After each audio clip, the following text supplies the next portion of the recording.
নমস্কার, আমার চ্যানেলে আপনাদের স্বাগত জানাই। আজকের যে রেসিপিটা দেখাচ্ছি এটার নাম হচ্ছে গন্ধরাজ কাতলা পোস্ত। 3 পিস কাতলা মাছ সর্ষের তেলে ভেজে প্রথমে তুলে নিলাম। তারপর সেই তেলের সাথে আরও একটু তেল মিশিয়ে পুরো পোস্ত বাটাটা আমি দিয়ে দেবো। কোনো ফোড়ন দেব না। 2টো কাঁচা লঙ্কা চিড়ে দিয়ে দিলাম, হলুদ গুঁড়ো আর স্বাদ মতো নুন দিয়ে দিলাম। এবার মাছগুলোকে অ্যাড করে দেবো।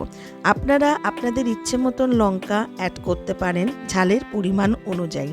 আমি এরকমভাবেই তৈরি করলাম। এরপরে 1 চামচ গন্ধরাজ লেবুর রস আর 2টো গন্ধরাজ লেবুর পাতা কেটে দিয়ে দেব এবং ঢেকে দেব। এটা আমি সিমে করব। অসাধারণ স্বাদের পোস্তের গন্ধ একদিকে, গন্ধরাজ লেবুর গন্ধ আরেক দিকে, মিলিয়ে মিশে অসাধারণ সুন্দর স্বাদের একটা রেসিপি তৈরি হয়ে যায়। কেমন লাগলো আপনাদের আমাকে জানাবেন।